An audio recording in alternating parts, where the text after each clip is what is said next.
தற்போது கிடைத்துள்ள அண்மை செய்தி. வெளிமாநில பதிவெண் கொண்ட ஆம்னி பேருந்துகளுக்கு திங்கட்கிழமை வரை அனுமதியானது தற்போது வழங்கப்பட்டுள்ளது.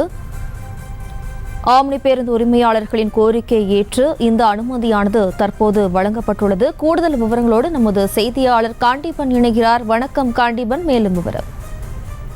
ஜெயஸ்ரீ, ஆம்னி பேருந்து உரிமையாளர்கள் ஏற்கனவே அவர்களுடைய அந்த பதிவெண், அந்த ஆம்னி பேருந்துடைய பதிவெண் தமிழ்நாடு அல்லாமல் பிற மாநிலங்களில் பதிவு செய்யப்பட்ட அந்த வாகனங்கள் தமிழ்நாட்டிற்குள் இயக்குவதற்கு தடை விதிக்கப்பட்டதாக குறிப்பிட்டிருந்தார்கள்.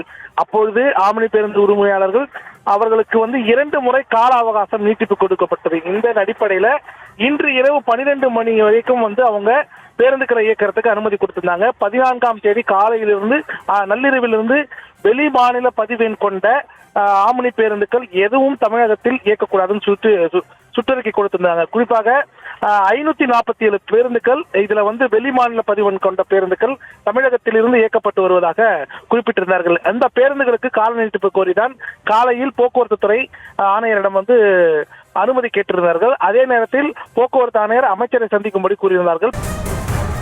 தமிழகத்தில் வெளிமாநில பதிவெண் கொண்ட 547 ஆம்னி பேருந்துகள் இயக்கி வருகின்றன. திங்கட்கிழமைக்கு பிறகு வெளிமாநில பதிவெண்களுடன் இயங்கும் ஆம்னி பேருந்துகள் பறிமுதல் செய்யப்படும் என்ற தகவலானது தற்போது வெளியாகியுள்ளது. கூடுதல் விவரங்களுக்கு நன்றி காண்டிபன். செய்திகளை உடனுக்குடனும் துல்லியமாகவும் தெரிந்து கொள்ள சப்ஸ்கிரைப் பண்ணுங்க.